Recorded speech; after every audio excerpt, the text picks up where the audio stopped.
Hey, First Things First listeners, before we start the show, I wanted to tell you about our brand new Fox Sports app and website, foxsports.com, reimagined for the modern sports fan. Go ahead, download the new app right now. You don't even have to pause this episode. Every day on the new app and website, you'll see the top stories in sports, plus a rich world of written content, videos, social media, and analytics to give you a 360-degree view of the most important stories of the day. Streaming live TV has never been so easy or elegant. Every Fox Sports game, including all pregame and postgame shows, as well as the televised version of this show, just a click away. For the extra invested fan, we also go deep with real-time wagering lines, trending prop bets, win probability, and key player projections. So download the new Fox Sports app or visit www.foxsports.com. Now let's start the show. Hey, I love it. Jenna, I have something to tell America before you introduce everybody. When you introduce Kevin Wildes, you must call him the prognosticator of prognosticator, the seer of seers. He finally called it. Because he picked the Jets in one of the biggest upsets in 25 years in the NFL. Jenna, that's the man sitting to your right. To be fair, he's been calling the Jets for like 116 weeks. So he was eventually going to hit. But Jamal Adams finally lives to see the other side after 4 years in New York. And with that, we say good morning. Welcome to First Things First. Nick Wright. Brian Westbrook is with us in for Brandon Marshall today, and the new prognosticator of prognosticators, Kevin Wildes, sitting to his left, maybe right, I don't know. And we're going to get to the Jets. Very improbable win. He's waving to his fans right now, his whole fan base. But we got to start in the Big Easy. Saints hosting the Chiefs, more like the Big Not So Easy. Drew Brees with a tough afternoon. You think Brees was rushed back into the lineup too soon? Quite possibly. 3 touchdowns, but only completed less than half of his passes yesterday. Patrick Mahomes, though, once again focused and fabulous. Chiefs get the win. Saints, meanwhile, lose, failing to clinch the NFC South. All right, Nick, you're up. You learned more about the Chiefs or the Saints yesterday in this game? Learn more about the Chiefs, Jenna. And I've got another major announcement. This one does not involve the prognosticator of prognosticator, Kevin Wildes. This involves the show, the watchability, and if I'm being honest, what's going to end up becoming my overall likability. I've been being humble about the Chiefs, okay? In order to add some suspense and add some intrigue to this NFL season, I have soft-pedaled what is now obviously true. This is one of the greatest teams in the history of the NFL. They just completed the greatest road season in the history of the NFL. Look it up. I challenge you to find a better one. It's not just because they were 8-0 on the road, but it's that they beat Super Bowl contender New Orleans, alleged Super Bowl contender Tampa, Super Bowl favorite going into the year Baltimore, newfangled Super Bowl contender Buffalo, all in their buildings. And, you know, this time of year, you're trying to avoid the unlucky injury. The Chiefs might have suffered that yesterday with Clyde Edwards-Helaire. Luckily, one of the greatest teams in the history of the league has what is one of the greatest GMs currently in the league, and backing up Clyde Edwards-Helaire is multiple-time All-Pro Le'Veon Bell. So the Chiefs are not going to lose again until sometime into 2021. Doesn't matter where the games are played. And last night, or yesterday afternoon, Brian cemented that. So that's what we learned. We learned we're not just watching a Super Bowl favorite. We're watching an all-time team. And anyone arguing otherwise at this point is just spitting in the wind because they know what they're seeing, whether they want to admit it or not. You know, Nick, when you mentioned humble, you just lost me there. So all the other everything else that you said after that, it was just kind of out the window once you mentioned humble. But I think yesterday we learned more about the Saints. And credit to Drew Brees coming back after the 11 broken ribs, his ability to play, it was clear that he was not ready. But what we learned yesterday was that the Saints offense is all about efficiency, and efficiency matters. And we knew yesterday coming into the game, Drew Brees was going to be a little rusty and that he was going to be off. We didn't figure that he was going to only complete 44% of his passes, that the Saints would be 1 for 11 on third down and only have the ball for 19 minutes. Efficiency matters in the NFL. And if this team, the Saints, plays like the way that they played yesterday, I'll tell you this right now, they're not going to win the NFC. They're not going to be playing in that championship game. We're talking about the Super Bowl, because they will not get out of the NFC, because they'll get beat by better teams like the Packers, like other teams, but possibly the Bucs as well. Drew Brees has to get healthier, number one. And when he gets healthier, this offense has to be much more efficient. Well, I hate to say it, and Katanik, can we put everybody on the screen? Because I need to see my dear old friend, Nick Wright, the former prognosticator of prognosticators. Nick, it's a special day for me, and I've been waiting for this. I have 2 imaginary trophies to give you, and I'm not being sarcastic. It's just because we're remote. If we were in studio, I would have them made up.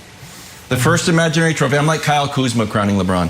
The first imaginary trophy from the Patriots to you, it's a crown. You can put it on.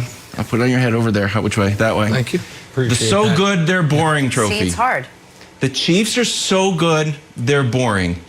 And I was like, we're watching the game with our family. I was like, guys, this game's over. Let's watch the Jets. Real words that came out of my mouth. The other trophy for you. This is for the entire. It's true. This is for the entire Chiefs organization. Again, if it's imaginary, why do I put it on the ground? Everyone's saying. Doesn't matter. The other imaginary trophy. It's called the one mistake and you lose trophy. That's for the entire game. Because, Brian, there was one mistake.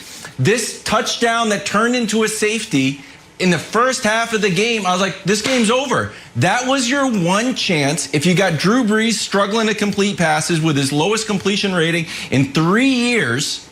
Oh, no, excuse me, it's his 3rd lowest completion rating ever. Once I saw this, I was like, this was your chance. This was the little funny play that you needed to get to have a chance to beat the Chiefs. So congratulations, Nick. You know, keep those used to be Patriots trophies, but we're out. Enjoy them. They're yours, my friend. And listen, there's going to be, a generation of children growing up that know nothing about the Patriots dynasty, because it's going to pale in such comparison to what the Chiefs are building. And so I hope that you and your lineage can continue to, push it along and tell that story so it is not totally forgotten. But Brian, the other thing that happened yesterday, because I get it. I understand what folks are yelling at their screen. Nick, Brees had cracked ribs. They didn't have Michael Thomas. Yeah, he's still allowed 29. That's great. Of course. Listen, there are 22 victories in the last 23 games and the Super Bowl. They're mostly flukes, I'm sure. It's just good fortune the Chiefs are coming across. But here's the other thing that happened yesterday, Brian. You see this? That's Aaron Rodgers waving goodbye to the MVP race, because that's over too now. You know when it ended? When Patrick Mahomes made the single best pass of the NFL season. That pass to McCole Hardman was impossible. I still don't know, quite literally, according to the laws of physics, how it was possible. Everyone in the stadium on the broadcast thought he was throwing it away. No, he's throwing it to a 9-inch by 6-inch box in the corner of the end zone where only Hardman could get it. That right there locked up the game and locked up the MVP for Patrick Mahomes, Brian. You know what? I think you're getting closer to the MVP with Patrick Mahomes just because of the way that their style of their offense, the way that they come back and they win games. There's some flair to his game, so you're getting closer. But we still got to look at the touchdowns and the turnovers, and my arrow points towards Aaron Rodgers. There are 3 teams in the NFL that can beat the Chiefs, especially with the slow start some of the Chiefs games have started out. The Saints, when they get Drew Brees healthy, they lost by 3 points. And Drew Brees was not close to being himself, Nick. Number 2, the Packers, Aaron Rodgers in that offense can score a bunch of points early in the game. That puts the Chiefs in a different mindset based on all the other games. And the Titans have the ability to control the football and be efficient passing the ball with Ryan Tannehill. The only game that the Chiefs lost this year was when the Raiders had the ball for 35 minutes. Yep. It's important to be able to control the ball. I think the Titans and the Packers and the Saints can be three teams that can hurt the Chiefs. I'll be very, very quick here because I've been maybe over the top here. Brian is 1,000% right that if the Saints, Packers, and Titans combine teams, so you have Aaron Rodgers, Derrick Henry, the Saints defense, A.J. Brown, Devontae Adams, you're not over the then top, buddy. I think we could have a good Super Bowl. Otherwise, I'll see y'all when we're going for 3 in a row, baby, because this year is done. It's over. Good night. Nick is over. No more humble Nick. We got so much more to talk about when it comes to this game, what it means moving forward. But Jets, Jets finding a way to win and lose at the same time. Only them, only first things first. What's up, First Thing First listeners? It's your boy Shay Sharp, co-host of FS1's Undisputed. I wanted to tell you about my new podcast, Club Shay Shay, where we always do something before two something. Each week, I sit down with a guest for a drink and conversation, and as host and proprietor of Club Shay Shay, I've welcomed in esteemed guests such as Snoop Dogg, Floyd Money Mayweather, LeVar Ball, Isaiah Thomas, just to mention a few. Whether I'm talking to an athlete, a musician, an actor, or a lifelong friend, Club Shay Shay is a place where people share inspiring and motivational stories about their journeys to prominence. The new episode drops every Monday on Apple Podcasts, Spotify, or wherever you get your podcasts. Subscribe to Club Shay Shay now and make sure you never miss a new episode. Now, back to First Things First. All right, so let's stay in the AFC East for a second. The Jets found a way to win and lose at the same time. It's quite a feat. You beat the Rams, and in so doing, you maybe lose Trevor Lawrence. Whether or not you think Trevor's a generational quarterback, Jets at least were working towards something. There was something decent happening. We won, but at what cost? Nick, did the win hurt the Jets' future for years to come? It's the worst moment in Jets history. And the Jets are a franchise with mostly bad moments. Like, what are we talking about? I don't know what you're laughing about. Find me a worse moment. I dare you. When Vinny Testaverde tore his Achilles with Parcells when they were coming off a good playoff run, that's, I guess, close. But this team hadn't had a real quarterback since Joe Namath. And Trevor Lawrence is as can't miss gets. And you had it all there for the taking, or for the tanking, and you blew it. Hey, that's good. And now at this point, I don't even know that you draft any quarterback. I think with the second overall pick, you might end up trading it for a bunch of other picks and running it back one more year with Sam Darnold. This is the vintage first prize Cadillac, second prize steak knives, third prize you're fired. Except Greg Williams already got fired, which probably screwed you out of Trevor Lawrence. Greg Williams sitting at home, I imagine, on some Barca lounger saying, see, bet you wish you hadn't fired me now. Hope you enjoy the left tackle out of Idaho you're going to get. What are you doing? It's an unequivocal, unmitigated disaster for the Jets, Brian. And I feel so terribly for Jets fans, except for the fact that they grew up in a city with two teams and they didn't have to be Jets fans. So they opted into this. So some of this is on them. But this is as bad as it gets, man. As bad as it gets. Yeah, you know what, Nick? You're absolutely right. I live in Jets country. I'm around a bunch of Jets fans here. And all I heard was moaning and yelling all afternoon in agony because of this. This was a terrible situation. They had one job to do. That was to lose something that they were really, really good at, and they really couldn't complete that job. And here's the thing.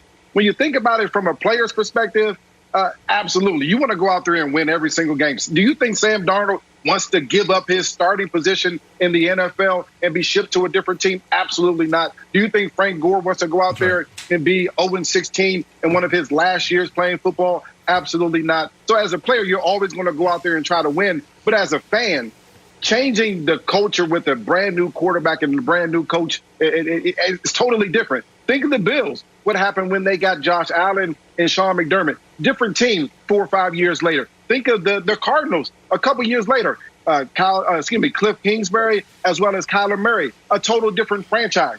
Getting a quarterback and a brand new coach that changes the culture, changes the character of your franchise. The Jets just lost that opportunity. A terrible loss. Here's the thing. There are times where you can win and still lose. Kevin, you understand this. When you can get an all expense paid to the worst island ever, to a place that you'll never, ever come back to, a disaster zone, that's exactly what the Jets just did. They won, but they actually lost. All right. I disagree wholeheartedly. And I'm a pretty rational person. Like, if I'm on a sidewalk and I got to walk under a ladder, I'll walk under a ladder. If I break a mirror, I don't know why that would ever happen. But if I break a mirror, I'm not like, oh, there goes 7 years. I do, however, believe in good football karma. So the Jets fans, stop whining, stop moaning. Oh, boo-hoo, we won a game. You can't be whining about losing games and winning games. You got to pick one. Win the game, believe in good football karma. And here's why. Lay it out for you. One, you should have beaten the Patriots. You're field goal away from beating the Patriots, and you should have beaten the Raiders. So this is kind of like your third shot at it. So it's not like you were so terrible you deserved to go in 0-16. So this was coming. This wasn't like out of the blue. Number two, in the Raiders game, remember the old fake Hail Mary who got burned, Lamar Jackson? Did he deserve that? Rookie cornerback? He's like, I knew it was a bad play call, but, I can't really, call out Greg Williams. He recovered the block punt. So congratulations, Lamar Jackson. How about Frank Gore? You're not rooting for Frank Gore? He's like, I don't want to go out 0-16. He has one catch. It seals the game. Here's the other thing. Tanking is for the birds. It's for the birds. Peter King wrote a great article that in 1988, Dallas and Green Bay were both 2-12, and Troy Aikman was the big prize out there. Green Bay wins. Dallas goes 1-1, I think. The Cowboys obviously get Troy, and the Packers get Tony Mandrich. Not a great pick. Very, very muscular guy, though, in Sports Illustrated. Not a great pick. However, a few years later, let's trade for that guy from the Falcons, Brett Favre. That worked out. You know why? Because you won game. Good football karma. What about more recently, Nick? That worked out. Oh, tank for Tua. Tank for Tua. The Dolphins are tank for Tua. Brian Flores like, I'm a Patriot. Oh, I'm not tanking for Tua. I'm going to win games. They're like, oh, my God, what are the Dolphins doing? Surprise, surprise. You got Tua, and now you're going to the playoffs. Yeah. Winning is good for you. What? It's good football karma. Oh, my God. Your last 2 points are insane. You're like, hey, good for the Packers. They didn't get the guy. They didn't get the guy who won 3 Super Bowls. They're delighted. Well, they got as lucky as you possibly can get with Favre because he washed out in Atlanta. That's not a duplicable process. Second of all, with the Dolphins, they got the guy they were hoping to tank for anyway. Trevor Lawrence is not going to be there at 2, buddy. Trevor Lawrence is gone. This is not only a disaster, by the way, for the Jets. Go ahead, Wilds. Yeah, go. I'm done with Trevor Lawrence, a generational talent. How long is a generation nowadays? I got Arch Manning is like 3 years younger than him, and Patrick Mahomes like 4 years. Like these generations are like ant lives. They're like, a generational quarterback. I agree. Generational quarterback. They understand what once in a generation. I understand what generational talent is. Look what Lamar Jackson is doing in Baltimore. He's a once-in-a-generation player, and he's doing it in the fashion where he's running the football. And it's hard to do. And then who knows if he lasts for another 10 years at the starting quarterback position. But if you can get a guy that can run and throw the ball like Trevor Lawrence, that changes the fortune of your entire franchise. It changes the way you call plays. It obviously is going to help your defense.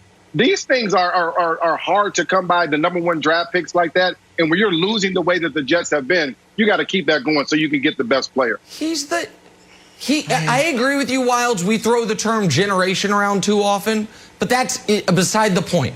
He is the best quarterback prospect since Andrew Luck, bar none, hands down, unequivocally. Yes, you can try to hit lightning in the bottle with Patrick Mahomes. You can. I get it. But you also can be in a spot where you end up taking the second best quarterback in a draft. And you know what that turns into very often? Sam Darnold, who the Jets already have. And listen, I don't even really, it's not so much I feel bad for the Jets. I feel bad for Trevor Lawrence. This is bad for him. This idea that he'd rather be in Jacksonville than with the Jets. Who the hell wants to go to Jacksonville? This is bad for the NFL. The NFL doesn't want him in Jacksonville. The Jets had one job, and it's a job they have spent 40 years of perfecting. lose. And they couldn't do it when they needed to most. I feel so terribly for everyone involved in this scenario, Jenna.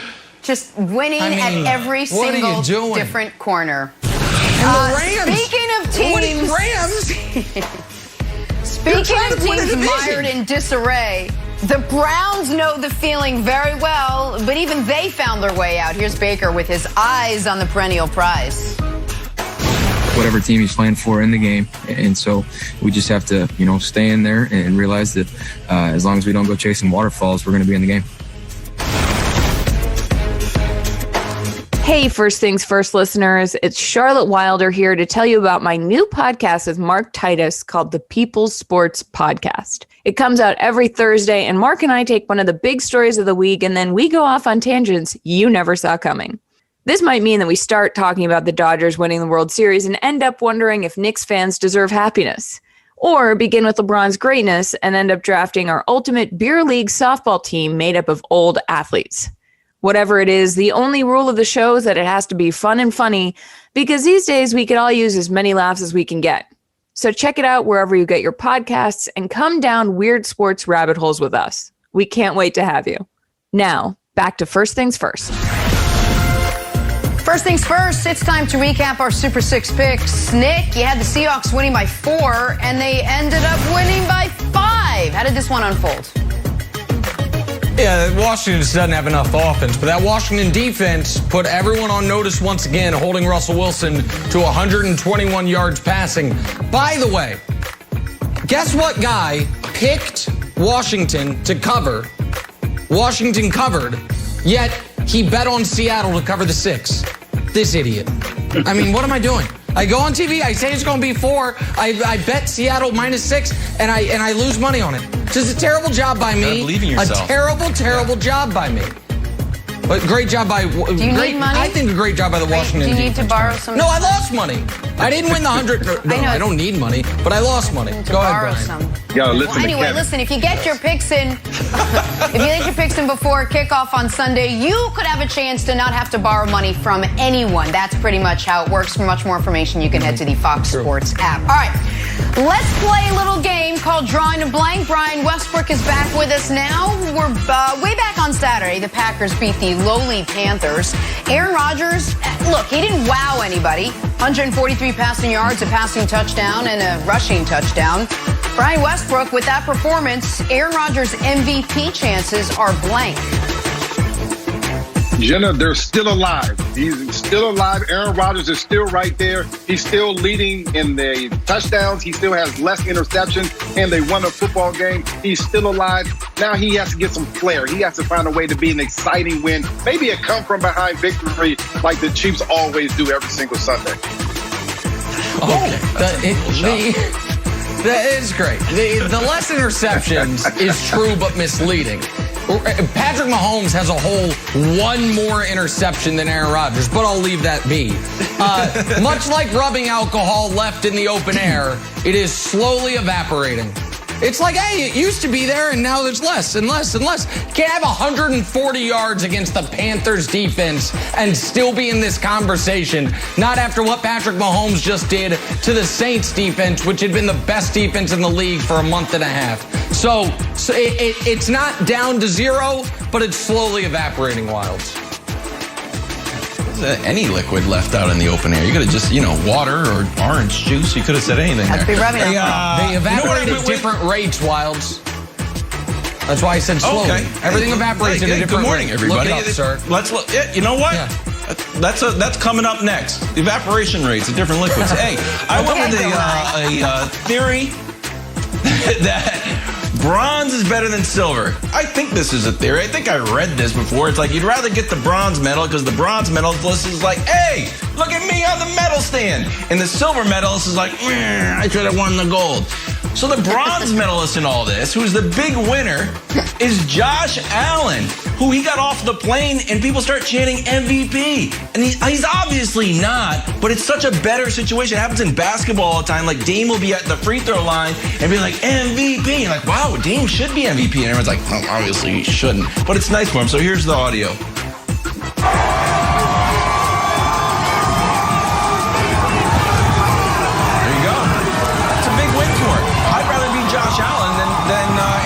at this point. Bronze medalist. There you go. That's the you take. can't be MVP and wear short sleeves in the middle of winter. Oh, yeah. Derrick Henry's the Bills clinched. Bills, Oh. thanks to your bronze medalists, clinched the AFC East for the first time since '95. Somebody had not graduated college yet. We're so young on this panel. Josh Allen reportedly told his locker room, quote, "This hat and shirt's fine and dandy, but I want one that says bleeping Super Bowl champs on it." Brian Westbrook, Josh Allen's locker room comments are blank. It's a step in the right direction, and I absolutely love it. Before you can get to the Super Bowl, or at least even have the conversation about the Super Bowl, you have to win your division, have to win your conference. Obviously, the Bills have taken a huge step in the right direction, winning the AFC East, and now they're taking their aim and their goals up to the Super Bowl. I'm absolutely for this. This is a great step in the right direction for the Bills. Congratulations, Sean McDermott, and that entire organization. All right, before I give my answer, a little window in to the Wright household. A lot of controversy this weekend between my wife and I about Josh Allen. She has been seeing the memes. She's been seeing the comments. Some of the Bills Mafia has found her and is attacking her. And so she was more engaged to Saturday Night Football than she ever has been watching Josh Allen. And do you know the last thing she said to me today before I went on the air? You have to be nice to Josh Allen today. He's earned it. So, with that in mind, Josh Allen saying he wants a Super Bowl champ shirt is obtainable internationally. Like in Estonia or Latvia, where they send out those shirts for the teams that flamed out. You know, they make them ahead of time, and it's like, oh, look, the Buffalo Bills won 4 Super Bowls in the 90s. No, they didn't, but certain countries, that's the shirts they get. It'll be like that this year again. There will be a segment of the world's population that really believes this happened, and if Josh Allen travels there, he probably can get some. But if he stays stateside, AFC East champion's the best T-shirt he's getting this year. Hope that makes my life. All the Estonians thinking the Bills won 4. I'm going to say it did not. You're going to get put out today. I would say settle down Josh Allen. The reason why everyone was at the airport because he haven't won the AFC East title since 1995. That was Patriots territory. And 1995 was so long ago. It's my favorite thing to me. Like Brad Pitt was named sexiest man alive. And like, what? Like, what? That guy isn't even like a wheelchair now? What? Starbucks debuted a drink called the Frappuccino? Like, I didn't even heard of that. So it's just crazy. It's been so long. So, take it one step at a time. So good. Jalen Hurts with another great performance as the Eagles came oh so close to beating the Cardinals. Reports surfacing afterwards, Carson Wentz wants to be traded if he's the backup on this team next season, which at this point seems awfully likely. All right, Brian, you spent 8 seasons with the Eagles. You know this team. Wentz wanting out is blank. You know, Jenna, I thought this was one of the more selfish things that I heard all weekend long, and I actually heard this report before the game. And here's the thing. This is Jalen Hurts' second start. Before the game, Carson Wentz, these comments came out. Jalen Hurts has started 1 game in the NFL. Now, think if you're on that football team and have played with Carson Wentz all season long where he struggled through 12 games. You supported him. You haven't called him out. You haven't said any bad things about him. And as soon as things don't go his way as far as a starting quarterback job because he hasn't played well, now he wants out. This is completely selfish. I'm surprised that Carson Wentz, who I really respect as a person, wouldn't even say something like this. He's not thinking about his team. He's only thinking about himself. I'm going to the Wayback Machine here, Brian, and I'm agreeing with you. It's Santa Laquito vindication. You might say Santa Laquito, Joseph Santa Laquito to be exact. He's the writer for the Philly Voice. 2 years ago, he was on this story, and Philly killed him for it. Saying Carson Wentz was selfish, was a me guy, wasn't that well liked in the locker room, and everyone in Philly, I shouldn't say everyone, a lot of people in Philly annihilated him for it. He's just been sitting there for the last 2 years saying eventually everyone's going to come around. It might have taken a while. Support your local alternative newspaper. That's one take. And the other one is, good job, Joseph Santa Laquito and the Philly Voice. I remembered. I hope everyone else did as well. He had this story 2 years ago. Great. Look, can I tell you something? Can I just be the voice of reason? What do you want the guy to say? I want truth hurts, and I know it's a pun, but I don't mean to do truth hurts. Just kind of came out. What do you? I want to ride the bench, and in a way, Brian, I'm going to say it's actually a nice thing to do for Jalen Hurts. Like, I should leave. Jalen Hurts is great. He's probably going to get the starting job. I'm out of here. See you later, Philly. I'll be back visiting on the Colts backup, I guess, if we play. I haven't checked our schedule. How about you don't leak it right before the game? That's what you want. Don't compete for your job. How about you compete for your job like everyone else? He did compete. It's a bad take, Wilds. It's a bad take. He competed and lost. He's ready to move on. Wilds, that's your first bad take. You've been on fire today. That's your first bad take. All right. We're 50 minutes into the show. Baker and the Browns beat the Giants last night, earning not only their first 10-win season since 2007, but a little RESPCT from ME over here. Baker with another good game. Brian, Baker's performance last night was blank. Baker's performance last night was playoff-esque. This is exactly how Baker is going to need to play when he gets into the playoffs. He was efficient. He was accurate. He was making good decisions with the football. He didn't turn the ball over. This is exactly the type of football that Baker Mayfield needs to play if the Browns want to win in the playoffs. Oh, I'm sorry. It's boring at this point.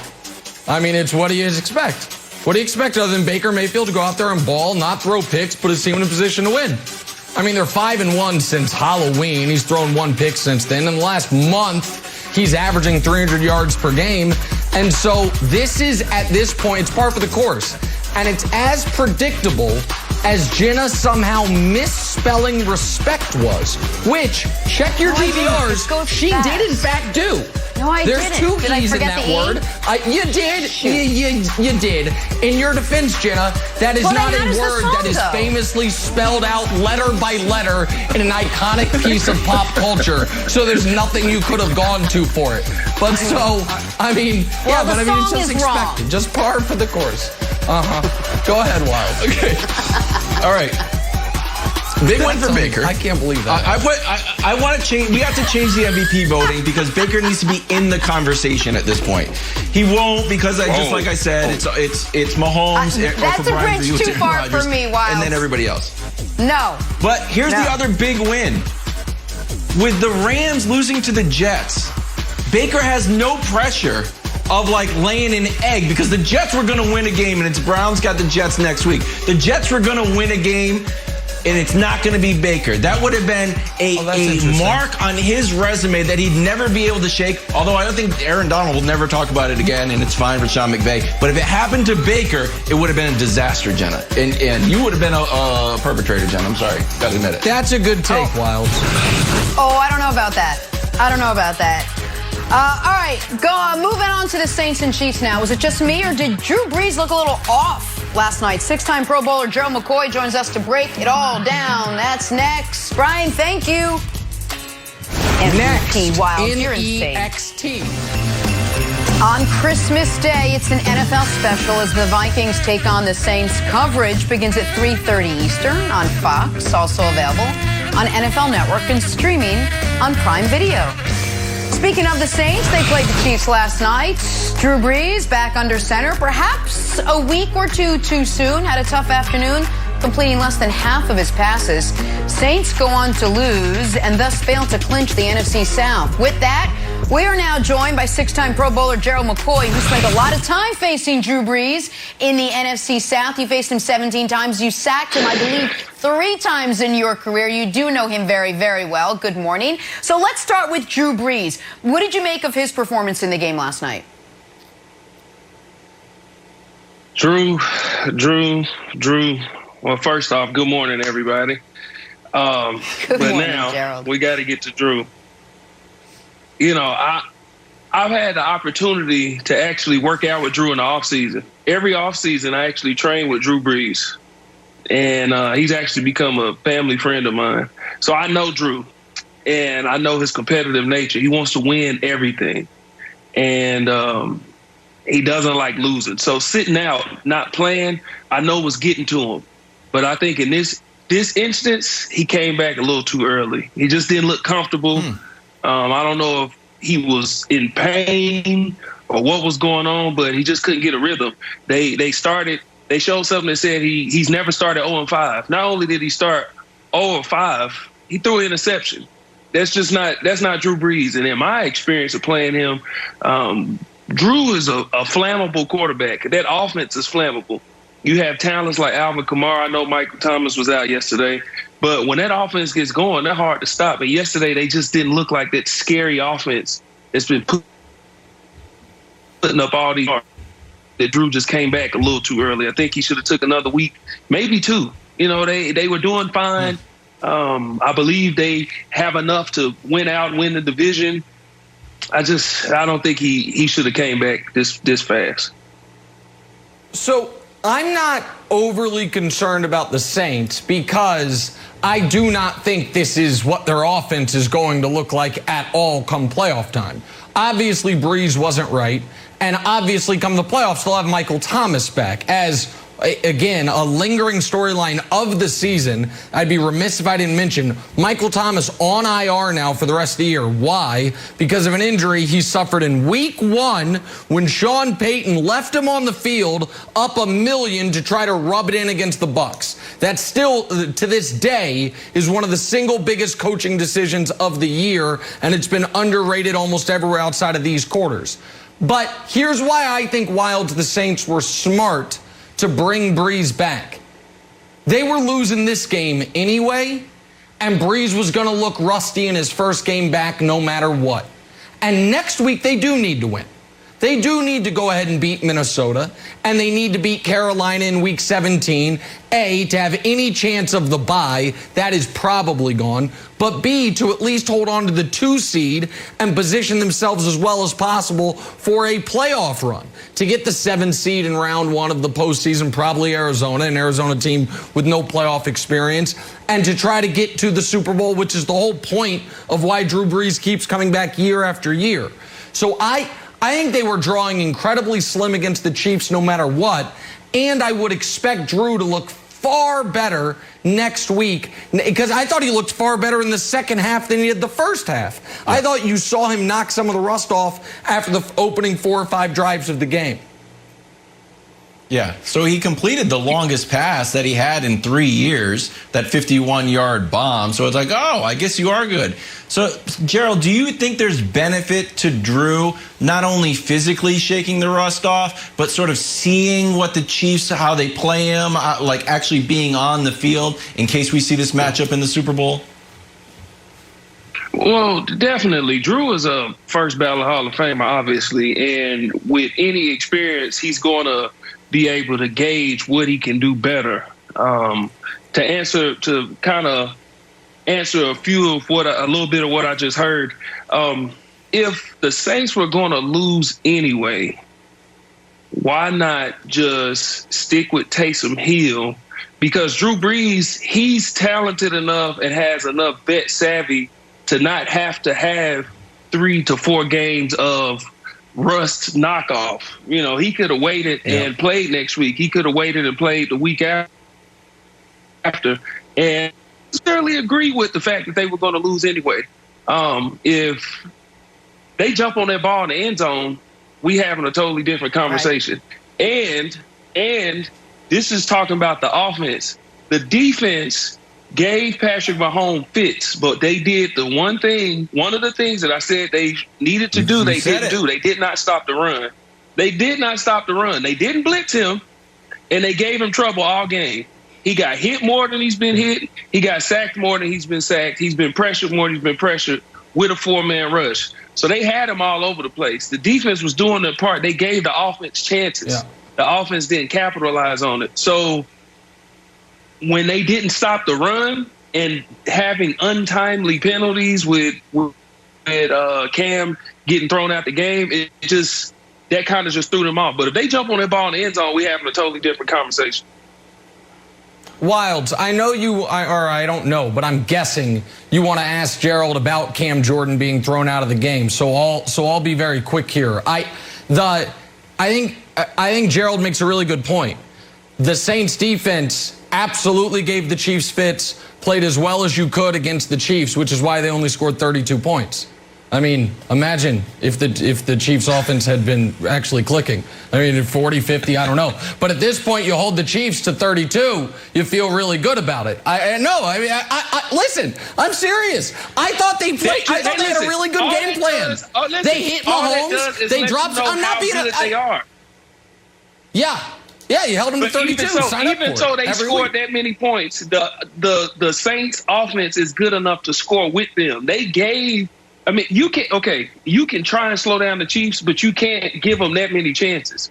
You cannot give them that many chances. If the Saints are scoring as they're stopping the Chiefs or trying to slow them down, then we're having a totally different conversation. They can't just run the ball.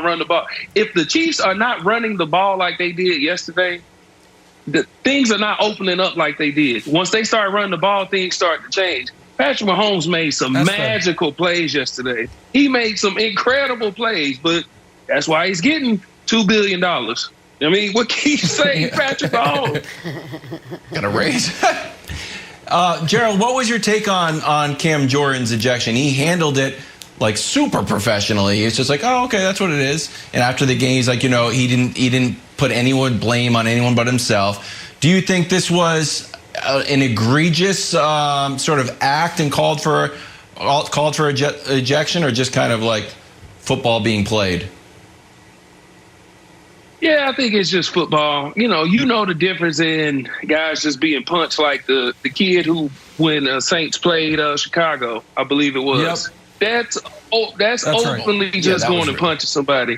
I've been in D-line, and I've done what Cam has done plenty of times. Sometimes when you try and get guys off you, your fists might be closed, your hands might be open. You just trying to get the guy from stopping, grabbing the inside of your jersey. I don't think it was enough to where he should have got ejected.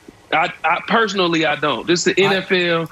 This is man on man. This is a potential Super Bowl matchup. We playing the best offense in the league, and this guy is holding me clearly, and you're not doing nothing about it. I'm just trying to get him off. I don't think it was ejection worthy. I think Gerald's being too kind here. I think the Chiefs would have won anyway, but that was an outrageous ejection. That is, you've got to understand it in the context of that play is still going on.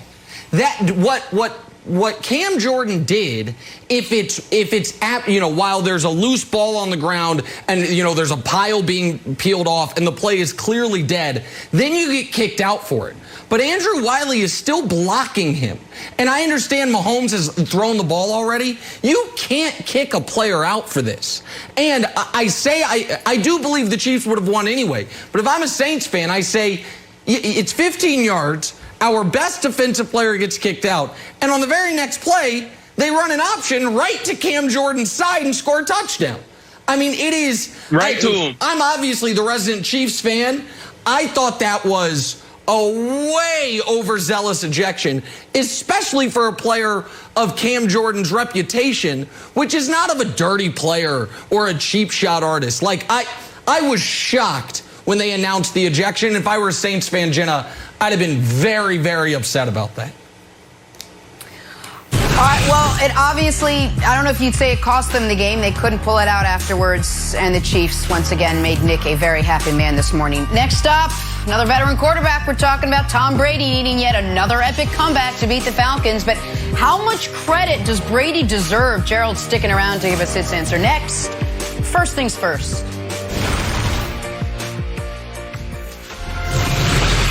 Back here with Gerald McCoy, we're talking Tom Brady and your former team, Gerald, the Tampa Bay Buccaneers. Tampa played terribly the first half yesterday, down 17 to the Falcons after 2 quarters. But as we all know, Brady can mount a comeback. And also, as we know, Falcons will totally allow one. And so the Falcons lose and Tampa wins. Nick, I want to start with you. From what you saw, does Brady deserve all the credit for the comeback yesterday? He absolutely 1,000% deserves all, not some, all of the credit. Viewers of the show know I'm a stickler for rules, and there are certain rules in the NFL. Rule number 1, as evidenced yesterday. The Jets will invent new and creative ways to rip the heart out of their fans. Check. Rule number 2. you kick the ball off to Patrick Mahomes needing a 3-and-out to get it back, you're going to lose. Hey, that happened yesterday too. Check mark. And rule number 3, if Tom Brady's team wins, he gets all of the credit. And when they lose, it is quite literally everyone else in the organization's fault but his. So let me check. Bucs won, Brady credit. That's how it goes. Listen, folks, we know these rules. They are now 9-5. 9 times this year, Tom Brady has won them games. 5 times this year, the other 52 players and Bruce Arians have lost them games. So Brady really is 9-0 with just 5 times the other people screwed it up for him. These are the rules of television commentary, of in-game announcing, and and I assume team building. So yeah, of course, Wilds, he gets all the 0 points they scored in the first half. His team, the game plan sucked. The 20, what did they, 31 in the second half? Tom Brady made it happen. That's the rules. Yes. And so, yeah, he gets all the credit, Wilds, 100% of it, clearly. Yes. Of course. And for the record, everybody, if you're keeping track of my fandom, I'm sure there's thousands of people, or not, if not millions, like, wow, now that the Patriots are eliminated, is Wilds throwing his support behind the Bucs? Yes. Yes, I am. And the Colts when Jacoby Brissett is in, and the Dolphins with Brian Flores at all times. All former Patriots I'm rooting for. So it was great to see the Southern Patriots win a game. Was very happy for them. Gerald, I know you're new to the show, but you laughed at your old buddy Kevin Wildes. I was like, hey, Gerald, Tom Brady is not going to lose. The Falcons are going to pull Lamar Jackson. Bathroom break. We got nervous. Same thing. 7-0 now against the Falcons. I was like, Gerald, is this a thing? Like, do teams get scared? You're like, nah, Wilds, you don't know what you're talking about. You never played. If we can show the statistics, Katanik, on how good Tom Brady is against the Falcons, I'm telling you, this is a thing, Gerald. So you can shoot me down again and hurt my feelings, or offer an olive branch to your old buddy Kevin Wildes, or new buddy Kevin Wildes, I could say. But like, you know what? Tom Brady owns the Falcons just like he owns the Vikings, and he owns, oddly, the Bucs. The Bucs have never beaten him. So I still think that the Falcons are scared of Tom Brady. Are you giving me any credit at all? 1%. I'm looking for 1%, Gerald. No. I'm not giving you any. There are 2 groups, or 2 things that I'm going to give the credit.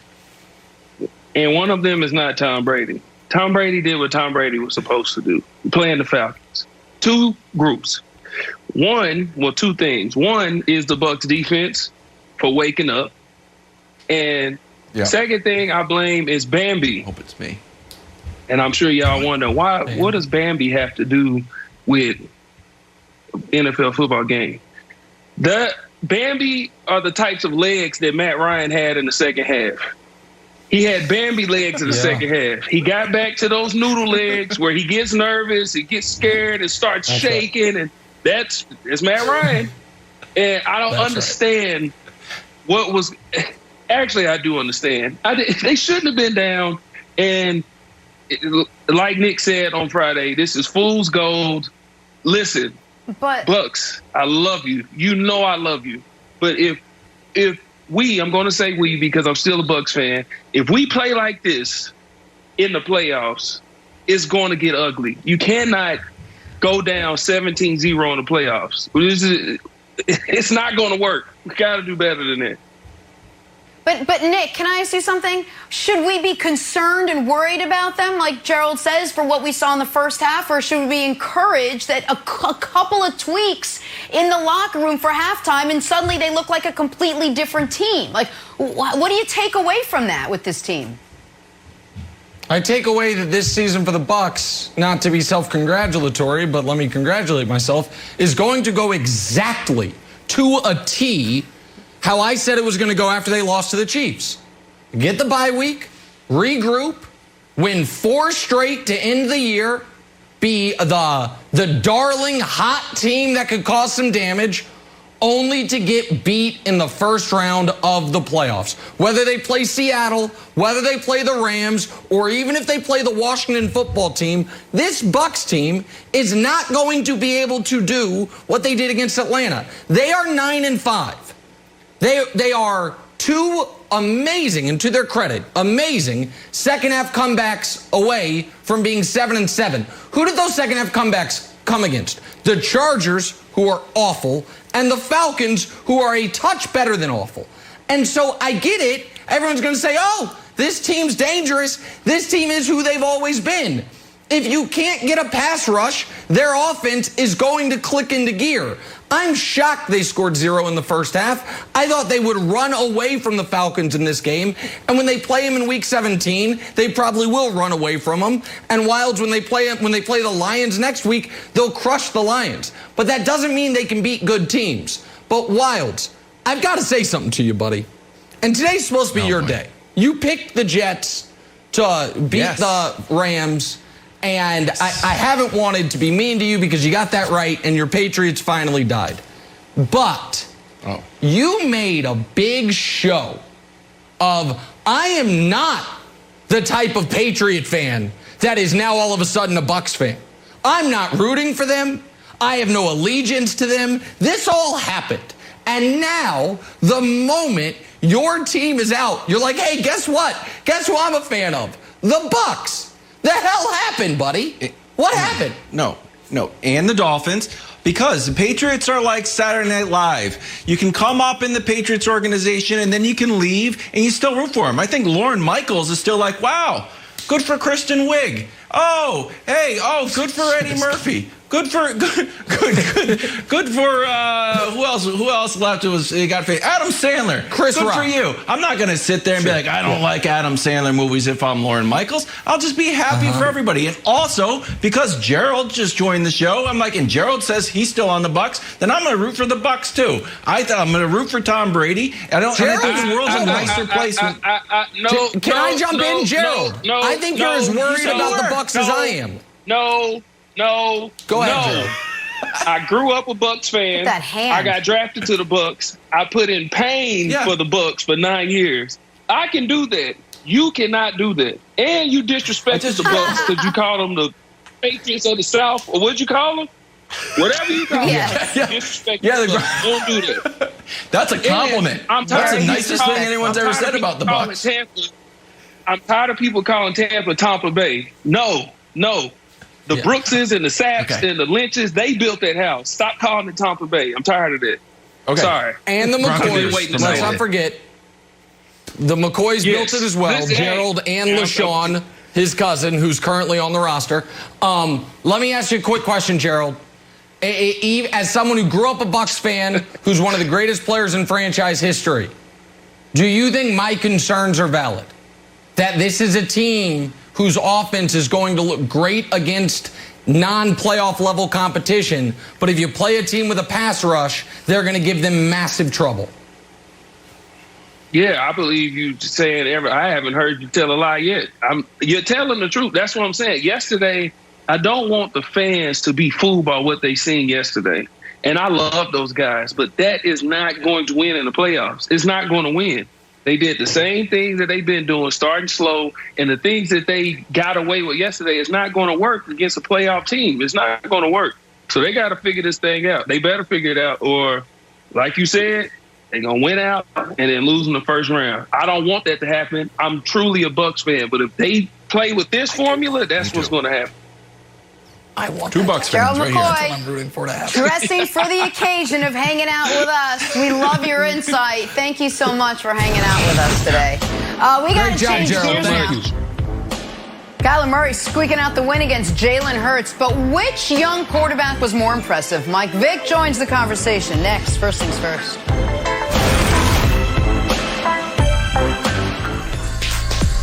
On Friday, Big Ten rivals heat up the holidays with a special Christmas Day showdown. Number 4, Michigan State. Number 12, Wisconsin. It is Friday.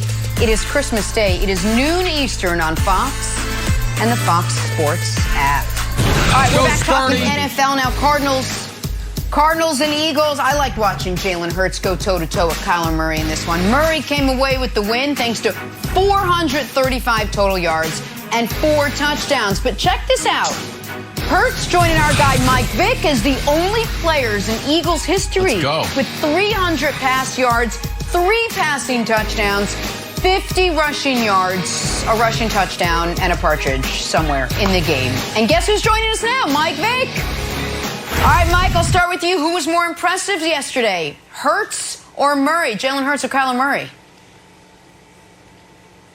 Jalen Hurts. And look, let me tell you guys, it's always great when you can get some type of feature or you can see yourself pop up on the screen for the good things that you've done in the game of football. Even though it was light years ago, it's all good. But, Jalen Hurts, man, he continues to impress. I mean, look, and it's only been 2 games, guys, and I get that. I understand that. But when I watch him carefully. I watch him thoroughly. I want to see, how he reacted in football situations in terms of situational football, 2-minute drills, third down situations. And in every case, he looks poised. He looks like he's been there before. And he's actually gotten better as a passer since leaving Alabama and then going on to Oklahoma.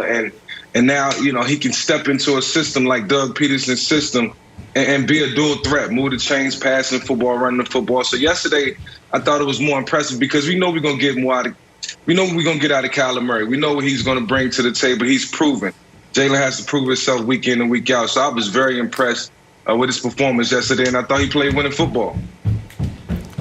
I agree with you, Vic, and I want to talk about Kyler for a second. Because, Kyler threw for 400 yards, and he played well. However, the pick in the end zone in the second half was brutal and could have been a game-losing play. And we got to be honest about the Cardinals. If they had quite literally any receiver in the league in place of DeAndre Hopkins, I'm not saying Hopkins is necessarily the best, but I'm saying if you pick your favorite receiver and flip him out for DeAndre Hopkins, they would have won once in the last 2 months. D-Hop is the only receiver in the league that could have come down with the Hail Mary, and I believe he's the only receiver in the league with strong enough hands to do this. How that ball is not broken up is just a remarkable feat. Now, it's a good throw by Kyler. I'm not taking anything away from Kyler there. But this, DeAndre Hopkins, they've only won 3 times in the last 2 months. And D-Hop did 2 of them by himself. I shouldn't say by himself, but the game-winning plays were all him. So Jalen, on the other hand, Wilds, is taking an offense that looked absolutely dead on arrival week after week after week and making it sing. I understand Carson Wentz is leaking to the media. He doesn't want to be there. Spoiler alert, buddy. They ain't going to want you there either because this offense can function. We were told, it's the offensive line. It's the receivers. It's the scheme. Jalen Hurts, a few months out of the draft, a couple years out of losing his job in college football, is like, I think I can make it work. I don't have a CeeDee Lamb on this team like I did at Oklahoma, but guess what?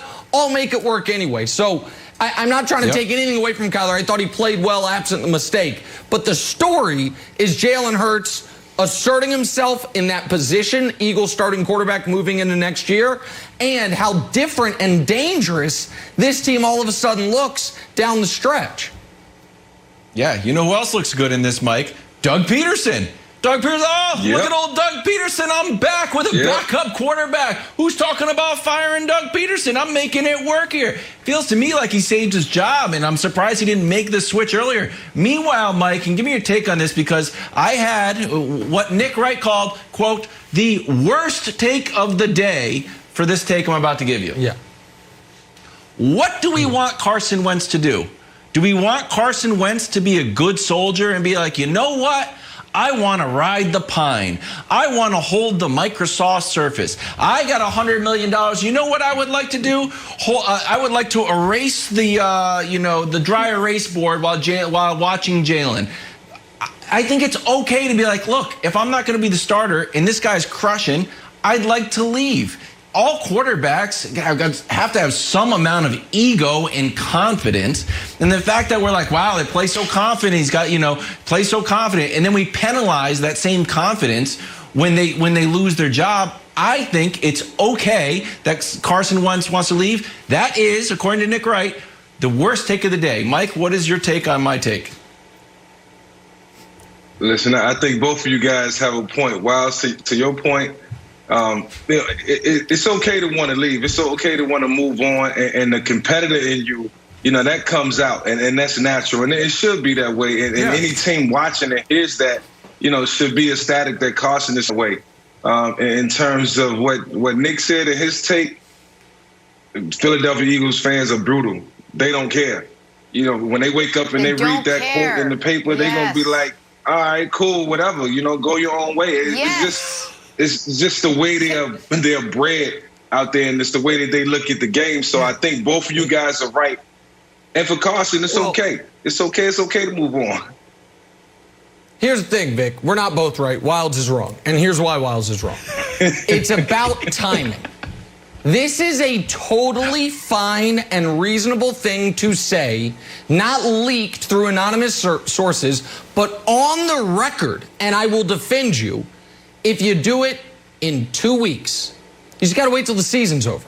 When the season's over, if Carson Wentz says, you know what, y'all didn't support me the way you should have. Even if people will argue with him, I'll support him. Y'all drafted this kid. You wanted this kid. You now put this kid in there. Fine, go with him. I want to go have a chance to compete for a starting quarterback job. Fresh start where I don't have to walk past a statue of my old backup to go back up the second-round pick you took this year. I want out. I would totally support him. But there is an element of team sports, especially when it's a young player who I guess I would argue this, Wildes. Jalen Hurts was more professional when he lost his job as a college kid, when he had accomplished more at Alabama than Carson Wentz has in Philadelphia, than Carson Wentz is being as a pro making $32 million a year. So I got no problem with the message. I got a problem with the timing of it. Go ahead, Vic. Yeah. And look, I agree with you on that. And in 2013, when I lost my spot to Nick Foles due to a hamstring injury, and they went on to the playoffs, I had to be a good sport about it. I didn't talk about leaving. The following year, I stayed in the element. I stayed in the realm, and I didn't, not support Nick. I supported the whole team, and that's the attitude that you have to have. So thanks for bringing me back to reality for a split second. And he could have done Wildes. And he could have done that, Wildes. He could have either not said anything at all or just said, listen, right now I'm supporting the guy that's out there. We'll see what happens when the season ends. Obviously, I want to be out there, but right now, whoever helps the team wins. I could write this in my sleep. I didn't play 1 day of professional football. He's following the lead of Doug Peterson, who also is not great with the media. I just think it's a terrible look for him. He already has a bad reputation of not getting along with the rest of his locker room. I agree with Nick. There's a time and the place for it, or don't say anything and talk to your agent and talk to the team privately. That's all I'm saying. Time now for stories to start your morning. Saints and Chiefs from the Big Easy for New Orleans, more like the Big Not So Easy. Drew Brees had a tough afternoon. Was he rushed back to the lineup maybe a little too soon? He completed less than half of his passes, although he did throw 3 touchdowns. Patrick Mahomes, once again, focused and fabulous. Chiefs get the win. Saints fail to clinch the NFC South with the loss. Nick, did you learn more about the Chiefs or the Saints yesterday? Here's what we learned, Jenna, and I learned more about the Chiefs. Nobody, and I mean absolutely nobody under any circumstances, bless you, is beating this team. And I have tried to feign some suspense about what's going to happen this football season. But spoiler alert, America, it's going to end the way last year's football season did, with the Chiefs on an unbelievable winning streak and winning all their playoff games by comfortable margins, no matter what happens early on. I want to let people know what's happened in the last 30 days. In the last 30 days of football, the Chiefs went to Oakland, who at the time I think was 6-2, and avenged their only loss. They then went to Tampa Bay, who was at the time the second favorite to win the NFC, and beat them. They then went to Miami, who at the time was a playoff team and a game out of their divisional lead, and beat them. And now they've gone to New Orleans. Earlier in the year, they went to Baltimore, by the way. That's what the Chiefs have done in Buffalo, Tampa, Miami, Baltimore, and New Orleans. That's what the rest of the NFL has done. It is what the Chiefs just completed was, if you look it up, the greatest run on the road in a single season in NFL history. So I don't know what the process to beat this team is going to be. In fact, I do know. There isn't one. So what we learned about the Chiefs is, doesn't matter where the games are played, doesn't matter if they're without their best left tackle and their best tackle and his backup, it doesn't really matter because they have the best quarterback in the league and the best team in the league by a massive, massive margin, Mike Vick.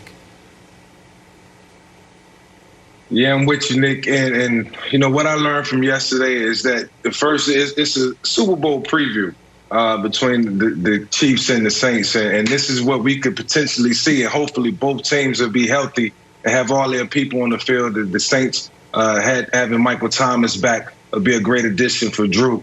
And it's something that's a necessity for the New Orleans Saints team. But man, what I really learned is watching the Kansas City Chiefs is that Patrick Mahomes just continues to get better and better.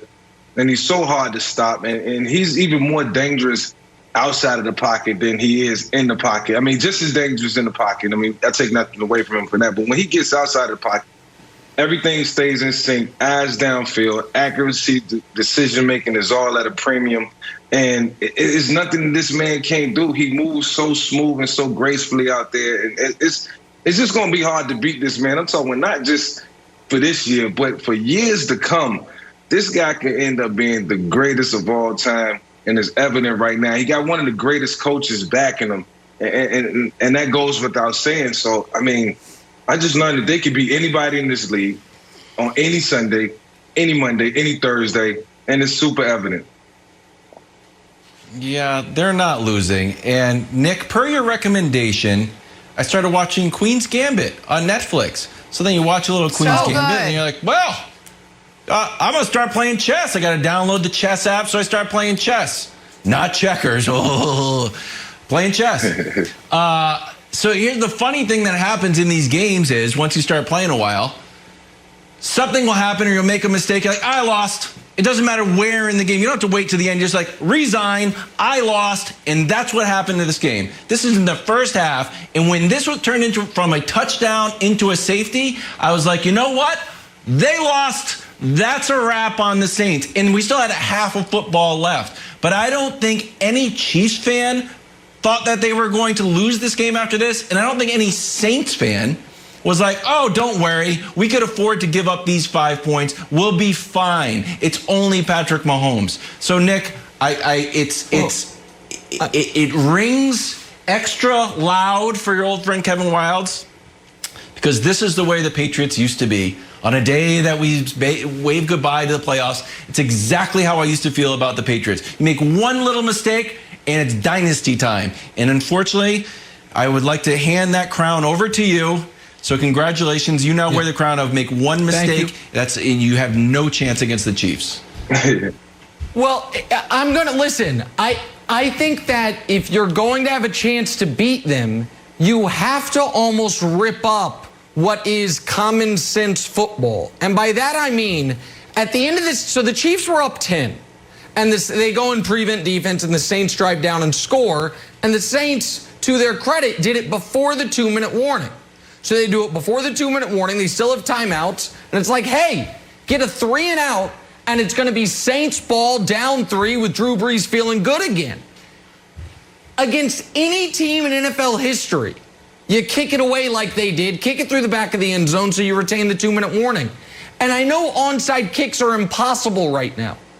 I think you have to go onside in that spot against this Chiefs team. Yes. I think that you are more likely to recover an onside kick than to force a 3 and out that the Chiefs have to have. Like, I watched it and I was like, well, the Chiefs are obviously picking this up. And you mentioned the Patriots. It does remind me of the famous Belichick going for it on 4th down, which was obviously the right play because he was playing Peyton Manning in his prime, Vic. I feel like you have to have a totally different script because if you give the ball back to Kansas City, whether they're down 1 score or up 1 score, if all it is Patrick Mahomes succeed and the Chiefs win, they're going to do it. And so I just don't know what you do to put this team in an uncomfortable spot, and nobody seems to be able to figure it out, Vic. Nobody seems to be able to figure it out, and I think nobody will. And if Patrick Mahomes and Andy Reid, I know Andy's always one step ahead than every defensive coordinator that he faces. And, Patrick is such a smart player that he always is in sync and in tune to what Andy has to offer and what he's trying to deliver. And I've been in the room when they've communicated this, and it's always a great thing to see. And then when you practice it and you go out and you make it come to life, it just turns into something that everybody wants. And I even want that. I even wanted to be like Patrick Mahomes at times. I wanted to have that, and it's just a thing of beauty in the game of football right now. And I can't express how much that this team has progressed from the last 3 years, and the Super Bowl is right there in their sights. I got a question, speaking of the Super Bowl. Who or what do you think is more in play here? That the Chiefs win the Super Bowl or the field wins the Super Bowl? Who would you pick, Chiefs or the field? Nick. This is an insane question. And it's by not. that I mean, no, it's not in the direction you think. This is a wild question to ask in the NFL ever. One team or the field. This happens in the NBA sometime because it's best of 7s. And so the smart money, and by the way, the Chiefs are still plus money, so Vegas says the smart money is on the field. Right now, I think, and I can't believe I'm saying it, I think the smart money's on the Chiefs. I think if Patrick Mahomes stays healthy, no one's beating him. I think it's what does it remind me of? It reminds me of the 07 Pats. Now, I know that team actually lost, so maybe that goes against it. Sorry, Wilds, a little knife there. But I think it's okay. For the first time second time in my life, I think the smart money is on one team versus the field, which is hard to believe, but I think that's where it is. That's where I think it is. Mike, quickly. Chiefs or the my field? Money on it. The Chiefs, man. Just too many weapons, man. It's just good players all on the field. We gotta go.